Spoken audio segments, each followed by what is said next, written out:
or really this Hangout on air is live. I'm live. All right.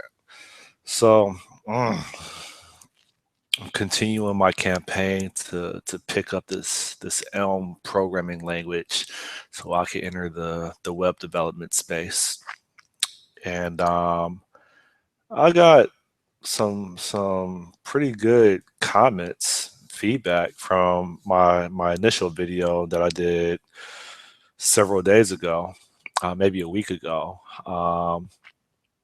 basically saying that from F sharp to Elm, I think that was the title of it, my new journey.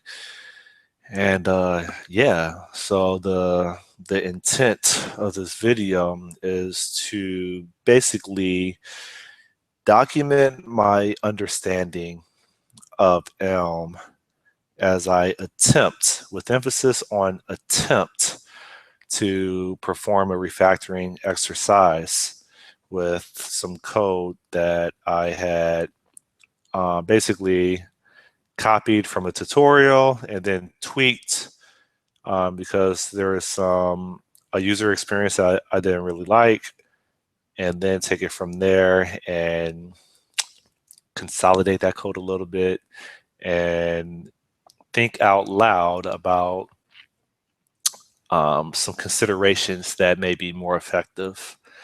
So this is me taking you on my journey to document my understanding, to really internalize it, right? I have to like vocally think out loud so that things become more congruent and so that I can like solidify my understanding of this programming language they call Elm, you know, to enable me to get into, or should I say to enter, this web development space. All right. All right, so yo, where am I at? Let me share my screen. Come here, come here, come here, come here. Let's share my screen. Yo, come here. All right, so I'm sharing my screen. It says present to everyone. All right, cool. All right, so yeah, you know, I might butcher this whole video. If I butcher it, I'm going to delete the video, right? It may come down to that. I'm not a perfect human being, and there's a lot of things about me that is still confused. So I'll put out the disclaimer. Okay. So there is. Let me just show you what I'm talking about. All right. So here is a example of some Elm code, okay? And this Elm code is responsible for displaying a list of entries on a web page. And there's a text box and there's a button so that when you type characters into that text box, you can basically invoke that button or tap that button, and the content of that text box is going to be appended to the list of, I don't know, textual content. So what does that mean? What does that mean? All right, well, let me refresh this, and I could say Scott, right? And I hit send, and I could then say dog. Emphasis with exclamation points. Yo. Okay, I hit send, right? And I could say noble strip. Born and raised, noble strip. Oh man, I don't have my enter key mapped to the send button. So that's another exercise I need to figure out, but I ain't gonna do it in this session. All right, so I hit noble strip. Okay, and you could say, what else can you put in here? Well, you get the idea. I could put in my dog's name, Cookie. Cookie's like my daughter, man. I love my dog. I need a Cookie. I put an exclamation point on that. I'm not really sure why I did an exclamation point. Well, because most of the time when I say Cookie, I'm usually like screaming at her, like Cookie, man. Ugh. All right. Anyway, so you get the point, right? All right. So with that said, I think I'm coming down with the code. again, this is not really for you, it's for me. I'm just taking you on my journey, and like in order for things to make sense to me, I usually have to talk to myself, and then I can ask myself questions literally out loud, and then answer my own questions to myself. All right, people render that crazy, but it's not about you, it's about me. Anyway, all right, go back. Come here. All right, so with that said, um, so this is the code, right? And my understanding of Elm is that Elm is going to have some major. It kind of has like this template to it, right? We think about template pattern. I might butcher this, but that's okay. I butcher a lot of things. When we think about the template pattern, you think about some abstract methods in case of object-oriented programming that are meant to be filled in, that ultimately are going to be invoked by some program. It's just up to you as the programmer to basically satisfy what that behavior really means, how that behavior is really implemented based on the particular recipes of that program that is to be determined by you, the programmer. All right. So why am I saying this? Because, well, when I look at this main function, it it kind of reminds me of this template pattern where you you need to satisfy, in this case, what init what the init implementation means, for a function, what the update implementation means for a function, what the view implementation means for a function, and sometimes, what subscriptions mean for a function, right? Based on how you implement it. All right. So that's the first thing that jumped off at me is I noticed that we assign implementations to a record whose, if I could say, properties of the record are mapped to functions. All right. Now, or how can I say this better? Whose properties of this particular record is of a function type. I think I like that better. Maybe you call it a higher order function. I don't know. All right, let me get off of that. All right, and then let me. I'm scatterbrained right now, but in Elm, my current understanding, what I have learned, is within the Elm programming language, um, the architectural design, right, is can be added to the suite of the architectural design patterns that we're aware of right now. So, for example, model view controller and hence MVC, and then model view model, hence MVVM. Okay. Well, my understanding of Elm is it adds yet another architectural design pattern to the suite of architectural design patterns. And it essentially is composed of a model, a view, and an update. Okay, those are the three major components. So your model is representing the state that your view should ultimately map to, and then you have an update function, right? That is going to enable the changing of the state again for the view to reflect. Now the view is a function, the update is a function, right? The model is a type. And that kind of makes sense because the model represents state and the view and the update really represent behavior. In this case, view is the behavior of displaying it on the screen. Update is the behavior of manipulating the screen based on recent events that may have occurred. All right, that makes sense to me. That resonates. All right, let's keep going. Let's keep going. All right, I think I did a good job explaining that part. I understand that as I say it out loud. Now,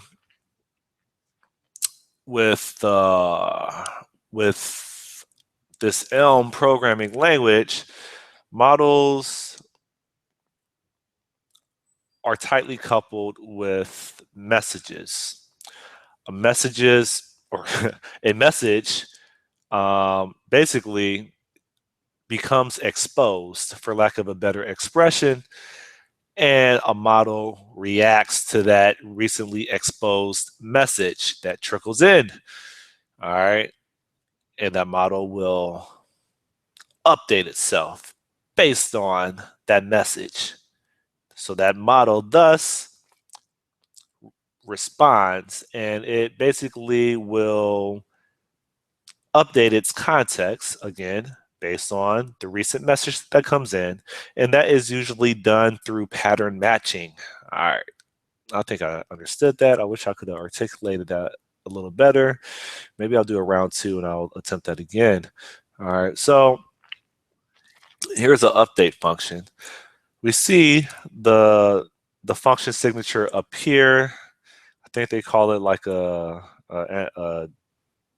data annotation or a type annotation, whatever they call it. This is optional. That's my understanding. But the the camp, the L, man, let me start over. The Elm camp, they say, hey, we recommend that you do this. We recommend that you add an annotation on top of your functions. The pilot already knows via type inference, but we think it's a good idea because it kind of documents that function where you look at it and you immediately understand the intent without having to comb through the implementation details of the function itself, hence the actual return type. All right, good job, good job. That makes sense to me. Cool. All right. So we look at this update function, right? And as I attempted to express earlier, that the examples, all of the examples that I have seen basically require this update function to take in a message as the first argument and the actual model as the second argument, okay? Message, as I highlight, model, right? This model, in this case, is in the form of a record, but it doesn't have to be a record. It could be whatever type you want. It could be a Boolean, it could be an integer, it could be whatever. All right. In this particular case, this is of type record. All right. Well, this is a record type. All right. So, yo, that reminds me, this guy that's popping up, he's a recruiter. I need to email him and tell him I'm not really interested in the quote unquote consultation because I think he just wants to know all the employers I worked for because he's a recruiter and they need that information to be successful. I don't want to waste my time with that. All right, TMI, too much information. Anyway, this is live, so I can't even edit that out, but whatever. All right, anyway, so as I said, we take a message type within this update and we perform pattern matching, okay? Hence, this is a little different from F sharp. We say case, and then we say whatever argument, and then we use the keyword of, and then we have the various union cases that we would like to operate on, each of them being a different case, right? So, well, where did these union cases come from? This input, this send, and this new message. Well, in Visual Studio, I can hit F12, but I can't do that in Visual Studio Code. Visual Studio Code is like a new, for me, it's a new IDE, and I'm still trying to figure it out. Yeah, so like, I mean, I wish I could like right click and say go to definition, but within Visual Studio Code, I can't do that, which sucks. So I'm sure there's a way to do something more to do something better than what I'm currently doing, which is select some value or some type, and then scroll up or down to figure out where it's defined at, which is what I'm doing right here. So we have this type message. Type message is a discriminated union, and we see the various I don't know, union cases of this discriminated union called input, send, new message. So that's where it's defined at. You can attach data, just like in F sharp, to these discriminated union case types. I don't know. Such as this input is going to have some type of string attached to it when we perform pattern matching. Send doesn't have anything attached to it. This new message right here, same thing as input, it is going to have a string attached to it that we can process. Okay, so I think I've done enough about talking about the update function. Okay. Again, this is going to be an attempt for me to do some refactoring, and I'm probably going to screw up. Then I'll kill this video, and I'll probably just do a new video and learn from my mistakes, and hopefully complete it and then publish it. Well, it's YouTube live, so it's live streaming right now. So theoretically, it's already published. All right. So anyway, we have this view right here. This is the view function. The view function takes a model, and it takes that model, right, which is supposed to represent the state of our current page in regards to the domain logic, and it's going to render it, right? Ultimately, that's what it does. Hence, this is a view that takes a model and it yields a HTML that produces a message. I'm not really sure how to read this.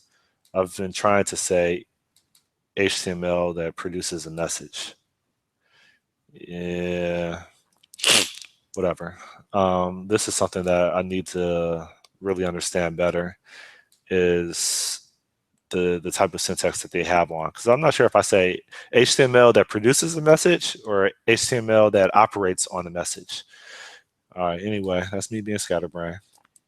So there's something that I don't like about this is I have an if statement. And I say, if this condition, then, give me this HTML. Else, if that condition, give me that HTML. And the thing is, it's really the same HTML. The only difference is it's kind of kludgy because I'm trying to clear out the text box, right? So what that means is before, when I would type in whatever characters and I would hit send, the characters that I previously typed in would persist in the text box, even though it was added to the list of messages. And so hence, I have this logic in here. I don't like it. It doesn't seem right. And also what doesn't seem right is the fact that in order to get this to work, notice my if statement depends on this send requested, right? And because I can't navigate to the definition, at least I don't know how to, hence F12 or right click and something that says definition, it doesn't exist on here. We scroll back up. The hack that I did was I added this send requested member or property to my record type. And like that just doesn't feel right. That is a perfect definition of what I call a code smell, because I'm embedding uh, really an event that has taken place, and I am forcing that into my model. Well, I think my model should represent domain logic, and this isn't really like event sourcing or anything like that. And so, like, I mean, I'm not like depending on events and replaying them or persisting events so that I can replay them, but I'm like embedding an event into my model in which my model is supposed to reflect the domain state of my application. But I have this funky event. Yes, I understand what the true definition of an event, but I mean, the send requested, that represents an event because the event is something that has happened. It's in history, all right? People want to try to hate on me. Anyway, so yeah, I don't like that, man. I don't, oh, that's a cold smell to me, you know? That's a cold smell to me. All right. So that's something that I want to refactor out. In addition to that, I mean, if statements, they're necessary, all right? But in this case, this doesn't look right because I'm saying, hey, if this event has occurred, then, handle this um, with perform some special ceremony, based on how we render the HTML. And I mean, I don't like if statements. They're necessary, right? But it makes me think like, is this really necessary? And like half the time it is, and then half the time it's not. If you're me and you're at the stage of development that I'm at. All right. So in summary, it's a code smell to me to have a send requested property on my record. I don't think it belongs there. All right. Input belongs there. Messages belong there. They represent state, right? Input, again, is inputting these characters into the text box. That's what it is. That's what it does, right? Well, I mean, it's not a behavior, but it represents the state of the text box value, okay, or content, should I say. The messages are up here: cookie, noble strip, dog, sky, etc. Uh, so yeah, go back. So okay, I stated my case. Now what? Well, let's start modifying this code, or AKA, let's refactor this code. We're modifying the code, but we're persisting the pre-existing behavior. All right, cool. So with that said, the send requested, yeah, we gotta get rid of that.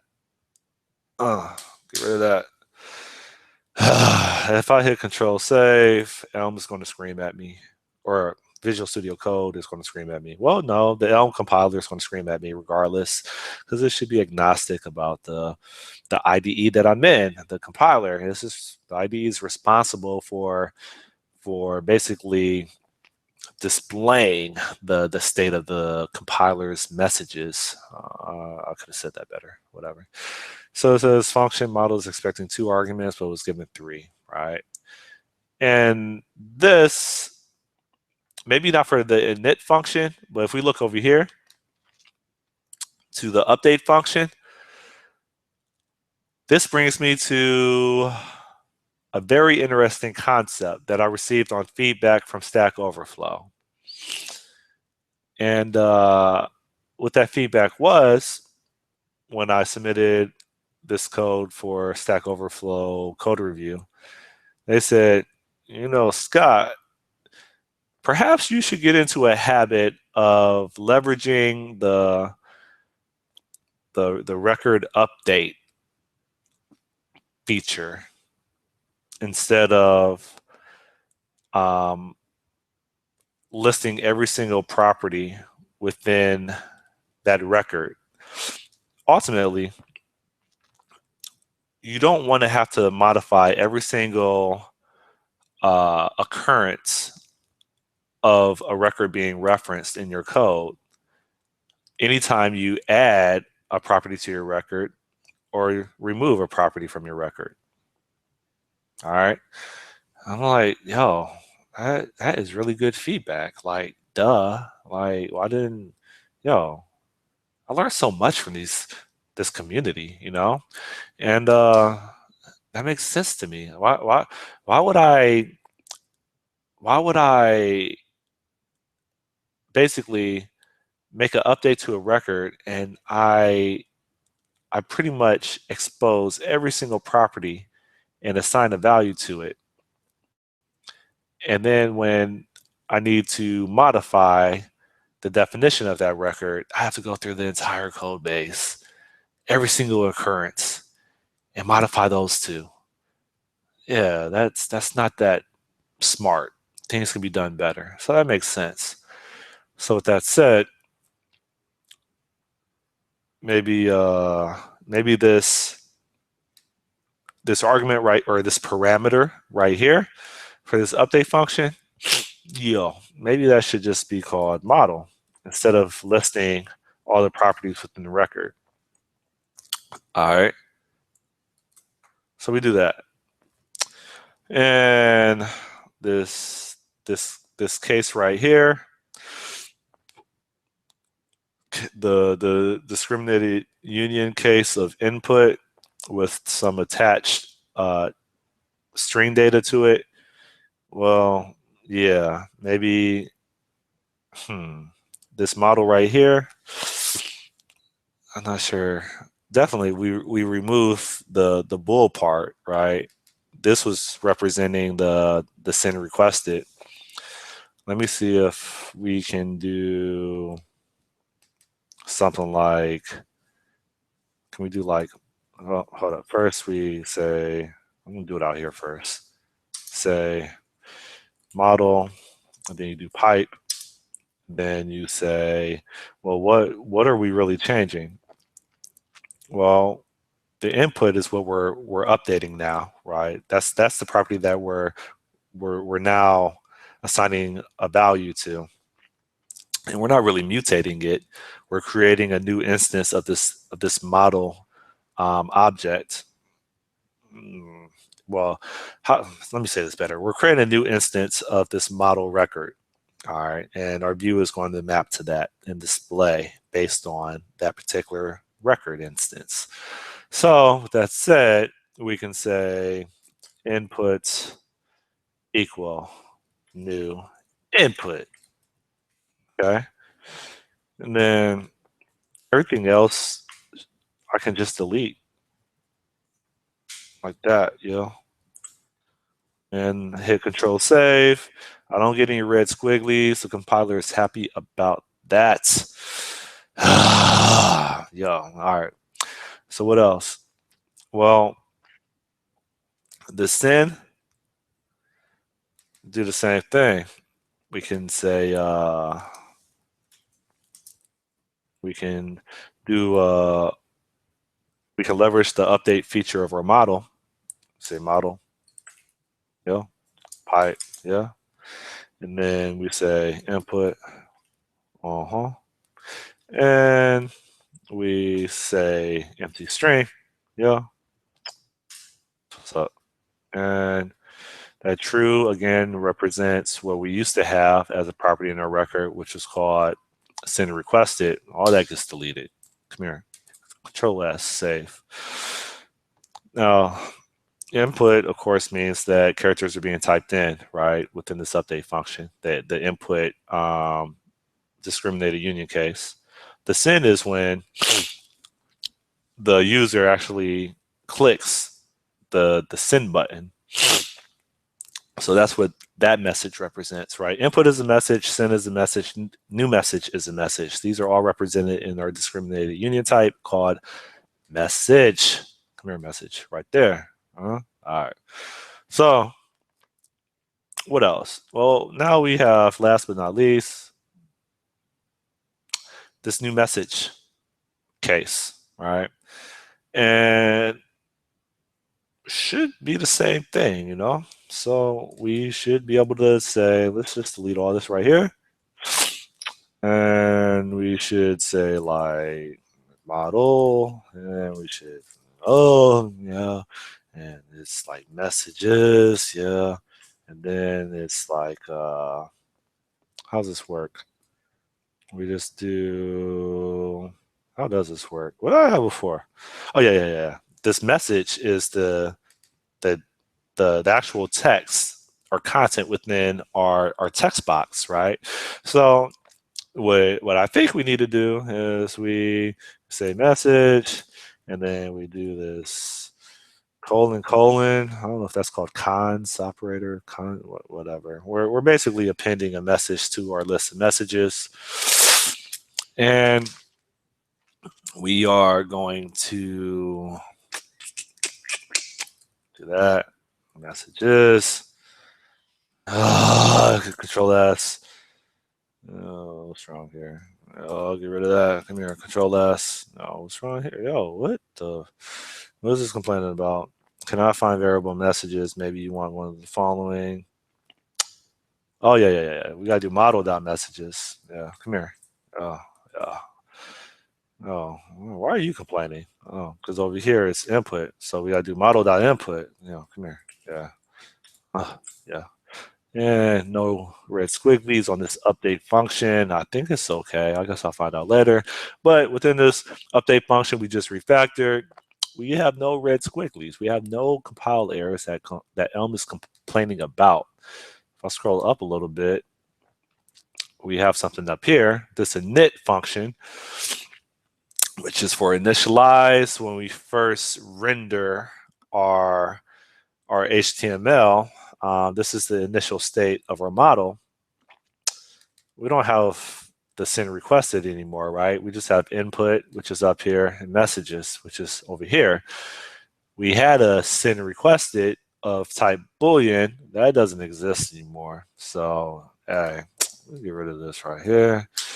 Come here. And that is happy, right? But on my scroll bar, I see a little red block. So scroll down to that little red block on my scroll bar. It says I have a red squiggly on this send requested right here. So now we are at our view function, okay? Now let's examine this. Now I gotta be honest with you. I have to be sincere with you. Like I really did this because at the time I thought that this was perhaps one way to accomplish clearing out the text box after hitting the send button by introducing a new property to my record called send requested. So, I mean, I did it because I was trying to be successful, but that wasn't the right thing to do. That was really introducing a code smell. And it may have been okay. No one's going to die from it. It just didn't feel right. It didn't feel like engineering. It felt like a hack, you know? I don't want to be listed as a hacker. The majority of developers in web development, or just in general, I'm not going to attack web development, even though I hate web development. Majority of quote unquote professional developers are hackers, right? They're just called professional developers. I don't want to be in that camp. I might be in that camp. I don't think I am, but I don't want to be in that camp. So let's put forth massive and consistent action so that I cannot be affiliated with that camp. Okay. So we look at that, and well, let's think about this. You know what I love about MVVM, model view model? It complements data binding, right? Data binding within XAML, right, which is basically your interaction logic in the form of a flavor of XML. This enables your view to be bound to your model, aka domain logic. Well, it's really a view model, right? It's not your domain logic. And your view model is really a broker. It's really an intermediator, or not mediator, aka a middleman. And it sits in between your view and your model, right? So your view is bound to your view model, and then your view model will route these requests. They may make a little bit of a update. They may place an adapter or something so that the domain can actually understand that request. and then it'll route a response back, by mutating a property on that view model itself. And through data binding, that view will respond to the recent update of that view model. Okay, yeah. All right. So, with that said, I think I'm coming down with a cold. Um, that makes sense. That's engineering. I like that. I like that a lot. And so, what doesn't make sense is the code smell of me saying, hey, if the send was requested, then let's send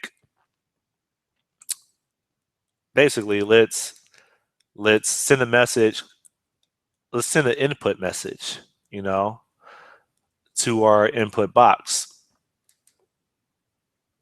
No, I'm saying that wrong. For our input, which is essentially a text box,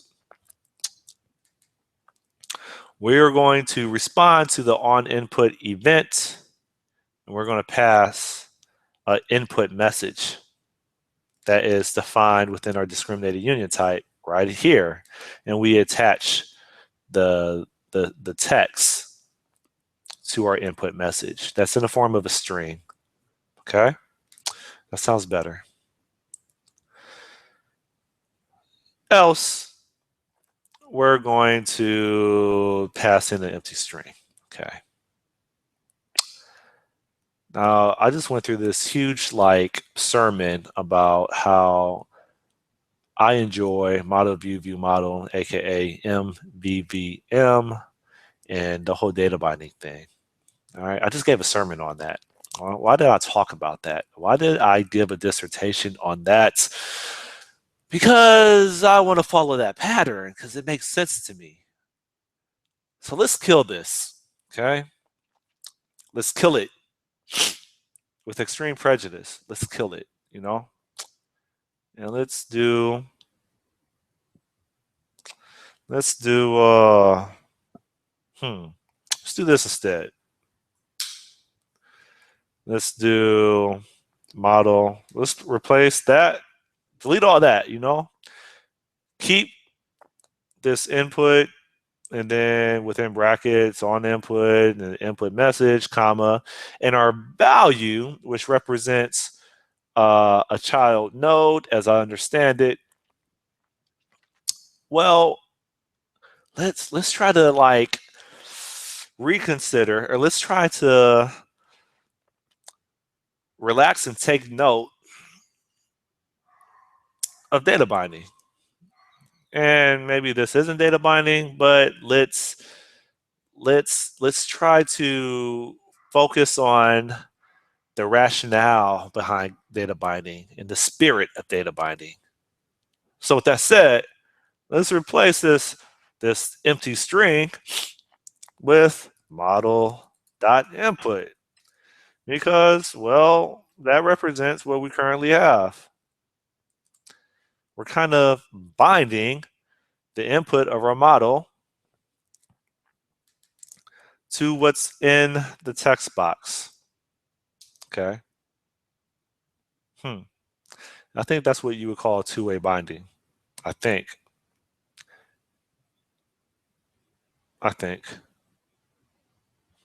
Not positive. It's been a while since I did my WPF certification. Well, hold up. How does this work? One-way binding is when your model feeds your view. That's what I thought. Your view model is feeding your view. Your view is consuming the state of your view model. And I thought two-way binding is when your view model can also, oh no, I'm sorry. Your view can also, through data binding, modify the state of your view model. When I say state, the properties are being updated via data binding based on events that occur via observable, right? Or the I notify property changed. That's what I think. no, I'm butchering this. Identify property change is on your view model. When something occurs, your view should get updated, and you have to implement that interface for your view to know about it based on the property change event of the iNotify property change interface. Anyway, make a long story short, let's let's let's leverage the spirit of data binding and map our value to our model.input. Okay. And that makes sense, which means that we can probably take this line right here, and then we could probably delete that up here, yeah. And then we get a red squiggly, of course, on this input element, and then we could just do that. Hold up, what just happened? Yeah, we just do that. Yeah, this just happened. All right, let me do this one more time. That. Yo, why is it deleting input? Whatever. No, honestly, why? That's an error within the IDE. Hold up. You mean to tell me I have to delete it first and then Control V? No, that's not right. Why is it putting the comma up here? Delete the comma here. Control S. Oh, Visual Studio Code Elm plugin, man. You got some issues. All right. Anyway, yeah. So do Control S, do Control F5 to make file, whatever, basically to compile it. We go back to our Chrome page, web page. I'm using Chrome. Control F5, and let's say Menace to Society. I like that movie. I like the soundtrack too. And look what we have here. We refactored. Another favorite movie of mine is Set It Off. Set It. Do I do a capitalized I in it when doing a title? Maybe. Send. Yeah. Set It Off. Menace to Society. That's another one of my favorite movies. Yeah.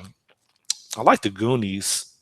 I don't know how to spell Goonies. Is it Goonies with apostrophe or is it Goonies like IES? IES? Goonies? You know what? Now you got me. Goonies. Let's go the Goonies. Hold on. How you do that? Yeah, the Goonies. Yeah. Yeah. He looks familiar. He looks familiar. That's the Goonies. And yeah, it's Goonies. That's my stuff. Yep. Goonies. Well, it's supposed to be the Goonies, right? The Goonies. Yeah. All right. So again, this is all to basically demonstrate that we successfully refactored. Again, earlier I would type in random characters. I would hit the send. That the content of that text box would get appended to the list up here, but it would not go away from the actual text box. But now it does. So that's it. So what have we done? In summary or in conclusion, we removed the embedding of an event from our model. That was a code smell. It just didn't feel right. It worked. It didn't feel right. I felt like I was hacking. I don't want to be a hacker. I want to be an engineer.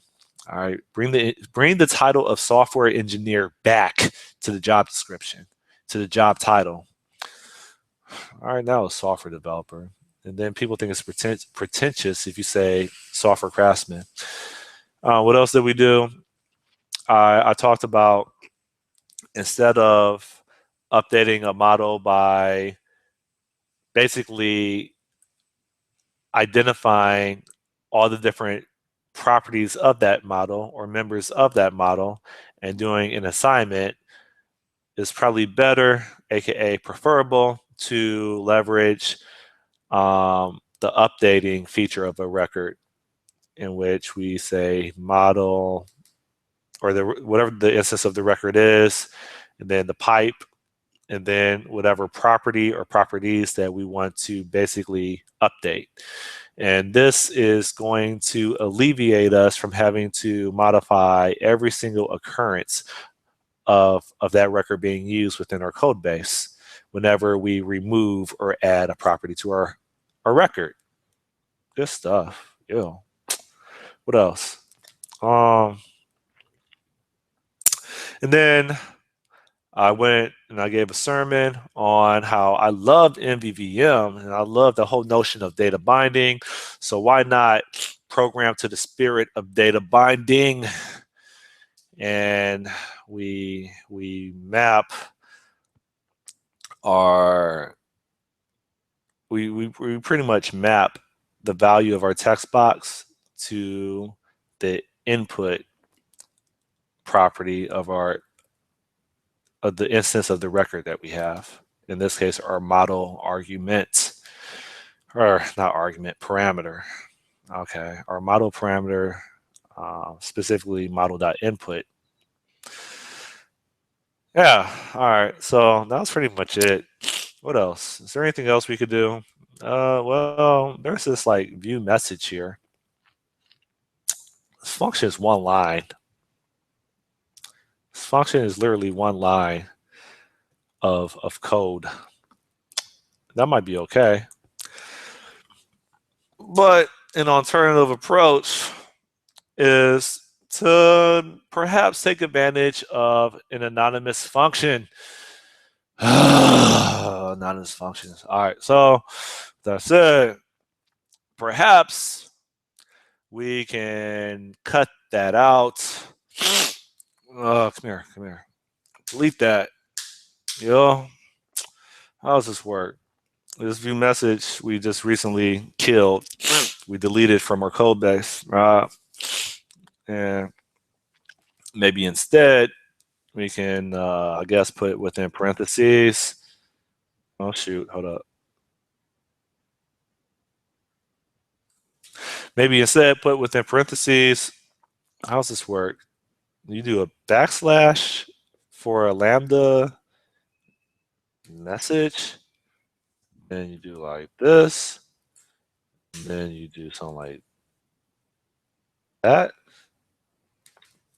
Change that to message. Are you happy? Control S. I don't get any red squigglies. All right. And yeah, so we just deleted the whole function because it had one line. I mean, altogether that block was, I think, 2 lines. And we just deleted the whole thing and we just added an anonymous function right here. Oh, what else you want to do? Well, okay. These parentheses right here. It's kind of verbose. Yeah. We could delete it. Yeah, delete it over here too. Well, if you delete it, what's going to happen? Well, you get a red squiggly. Yeah. All right. Well, that's what happens when we deleted it. But what could we have done instead? Well, instead, we could have. Oh, let's delete it again. And instead of having parentheses, let's have this backwards pipe operator to basically be a alternative to. Why didn't that work?